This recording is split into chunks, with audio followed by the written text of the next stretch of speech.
Le silence de Dieu est bruyant. Shalom bien-aimés dans le Seigneur. Notre méditation du jour s'intitule « Le silence de Dieu est bruyant ». Nous tirons notre texte dans Matthieu chapitre 26, le verset 63, qui nous dit ceci. Jésus garda le silence, et le souverain sacrificateur, prenant la parole, lui dit « Je t'adjure, par le Dieu vivant, de nous dire si tu es le Christ, le Fils de Dieu. » Alléluia. Lorsque nous grandissons spirituellement, nous savons que nous ne parlons pas parce que nous n'avons rien à dire. Et quand ce que nous avons à dire n'a pas plus de valeur que notre silence, nous nous taisons. C'est exactement ce que fit Jésus dans le texte. La parole existe pour communiquer et communier, et le silence fait partie de la parole. Le silence n'est pas absurde, c'est une forme de langage dénuée de mots audibles. Le silence a du sens. Alors, le silence de Dieu signifie que vous avez toutes les informations pour continuer à marcher de gloire en gloire. Le silence de Dieu signifie que vous êtes capable de gagner cette bataille sans une nouvelle instruction de sa part. Le silence de Dieu signifie que vous avez toute la force en vous et les ressources autour de vous pour arriver où sa dernière instruction vous a signifié.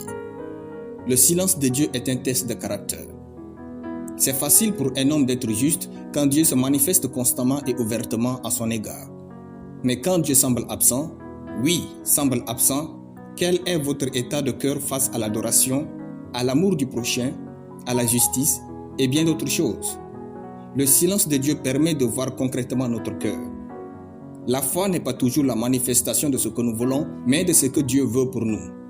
Le silence de Dieu est le moment où nous sommes individuellement appelés à réaliser si nous sommes avec Dieu pour nous ou parce que nous l'aimons. Quand Dieu se tait, il nous entend mieux. Le silence de Dieu dévoile aussi les paroles cachées de nos cœurs. En réalité, les gens ne parlent pas mal sous le coup des émotions, mais parce qu'ils n'auront pas eu d'autres occasions comme ces coups d'émotion pour exprimer la profondeur de leur cœur. C'est donc dans le silence de Dieu qu'il connaît au mieux notre amour, notre motivation et notre foi en lui. Le silence de Dieu nous révèle totalement à lui et à tout son royaume. Ce qui sort de nos pensées et paroles quand Dieu se tait est la vraie nature de notre cœur. Alléluia. Nous allons prier. Je confesse que je suis béni d'entendre et d'attendre Dieu au nom de Jésus.